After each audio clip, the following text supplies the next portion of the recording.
is a path to healing. The wound, that's the place where the light enters inside you.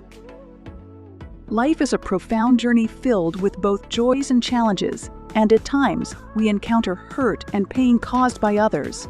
But within every wound lies the potential for profound healing and growth. Today, let's embark on a transformative journey and explore what to do when someone hurts you. Follow these steps, and let's navigate on a journey towards healing. We believe this video holds a powerful message for anyone grappling with this widespread issue. Recovering from hurt.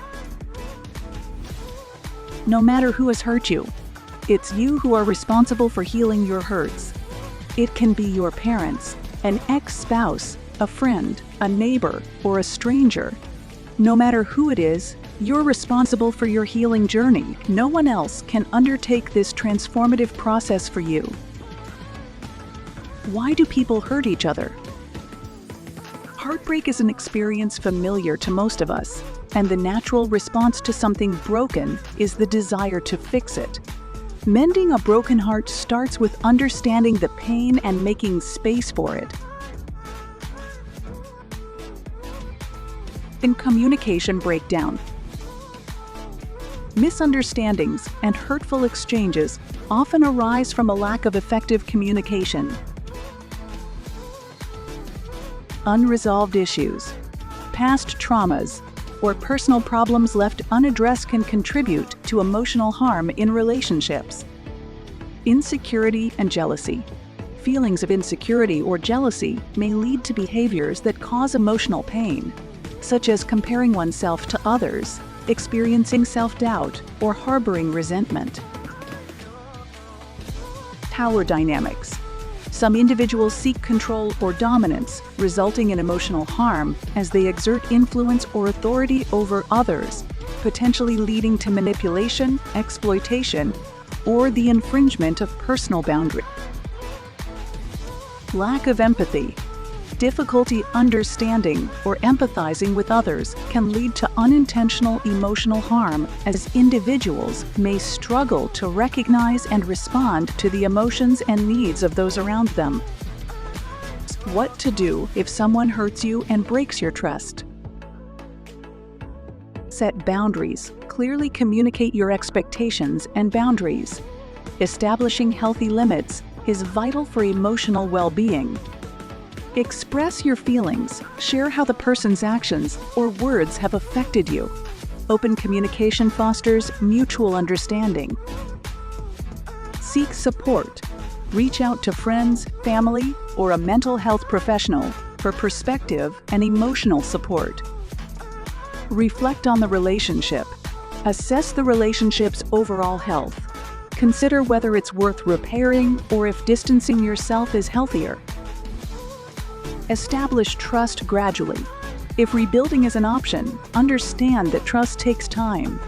It requires consistent positive actions and communication to demonstrate reliability, honesty, and a genuine commitment to change, fostering an environment where trust can be rebuilt and strengthened over time. Practice self-care. Prioritize your mental and emotional well-being. Engage in activities that bring joy and peace during challenging times. Learn from the experience. View the situation as an opportunity for personal growth and self-reflection. Understand your boundaries and needs in relationships. Forgiveness at 9 ready. Forgiveness can be a powerful tool for personal healing.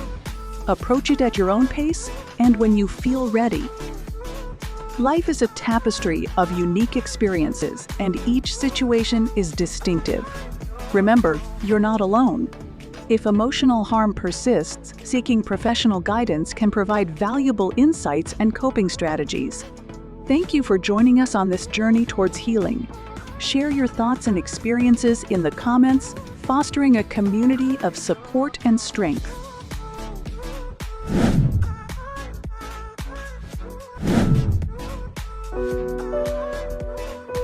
Let it go. The things that have happened in the past, the things that aren't happening right now, let it go. If you want to be free, stop locking yourself into the prison of your past. If you want to see the light, stop holding yourself in the darkness of your past.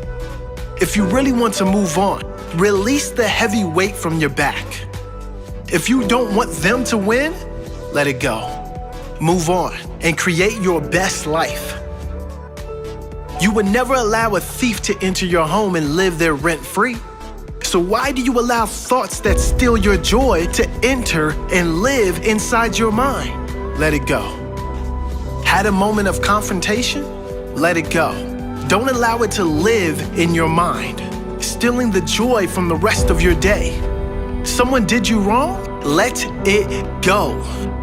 They will ruin more of your life if you allow them to invade your mind like a virus, which will only affect the quality of your life in every other area.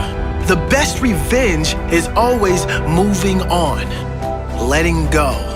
Showing your ego is brave enough to let go. Showing you are strong enough to enjoy your life, to live your life fully, regardless of what happens or who isn't doing the right thing by you. Let them have their accidents somewhere else. Life hasn't gone as planned.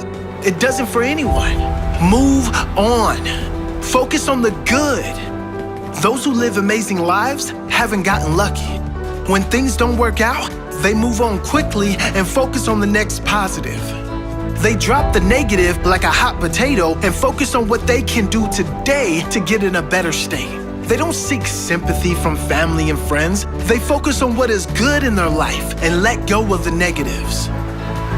Don't cheat on your future with your past. It's over. Commit to your future and it will be a strong, healthy one. If you don't let go of your past, your future will suffer. Understand this very important fact.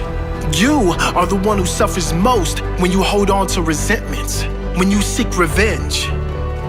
You are the one who wins when you do let go.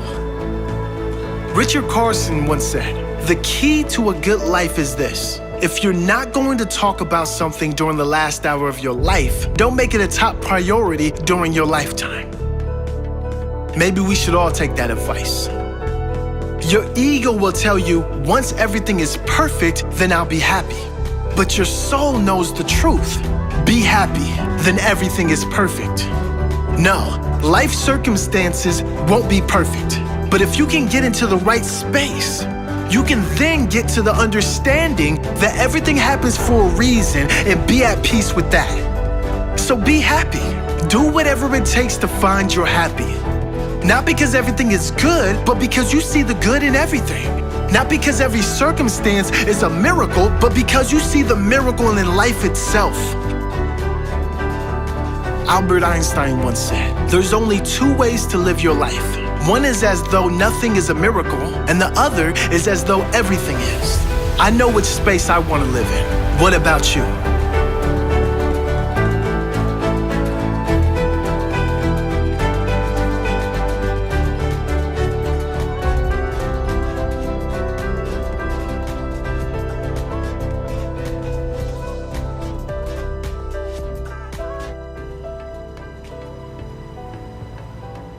Forgiveness is giving up the hope that the past could be any different. I think for myself, and I know many of you, you think forgiving means accepting what has happened to you. Well, it is accepting that it has happened to you. Not accepting that it was okay for it to happen. It is accepting that it has happened. And now, what do I do about it? Forgiving is giving up the hope, not holding on, hoping, wishing that it could have been any other way than it actually was. Giving up the hope that the past could be any different. And when I got that, I think it took me to the next level of being a better person. Because I don't hold grudges for anything or any situation, and neither should you.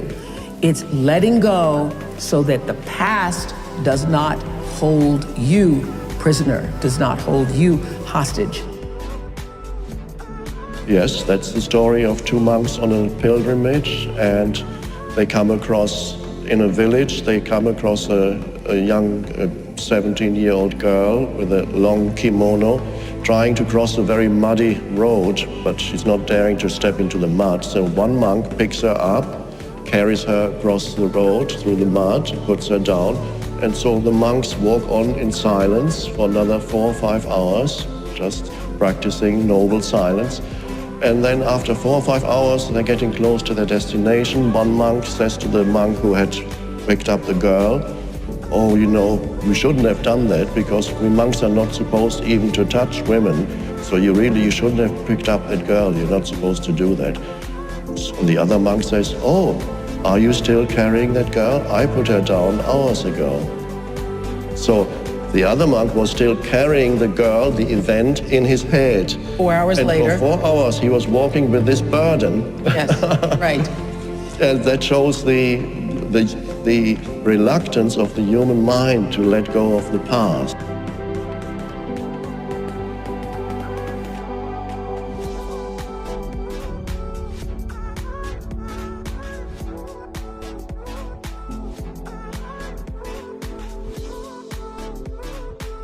It's easy to blame those that have wronged us for just about everything that is wrong with our life.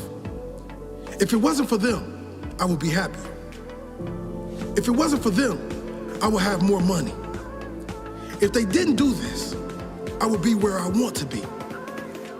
Most people get so caught up in blaming, they continue to blame and sabotage their own life long after the person is gone from their life. Most people hold on to the blame because it's easier than moving on. Those who take responsibility for their life and are wanting to move on and put the past behind them are much more likely to gain freedom, success, and happiness. Now, this does not mean there aren't horrible people in the world that have done wrong by others. It is not condoning others' behavior. It is taking back the power they have from you when you are the one suffering long after they are gone. Who wins if you keep blaming them?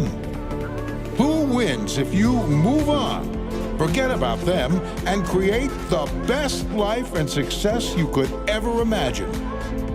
Who wins if you move on? Who wins if you forget about them? Take back your power.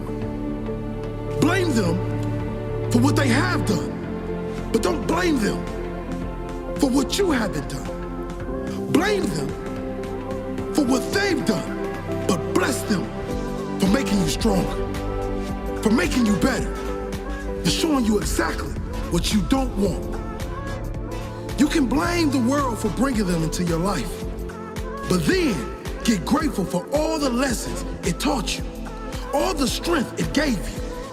Know in your heart, if they knew better, they would do better. How good does it feel to take that baggage off your shoulders, to focus on building your future? What a blessing. Let go. Move forward. Never look back. The best revenge is not taking any revenge. It is simply moving on with your life, creating the best version of yourself.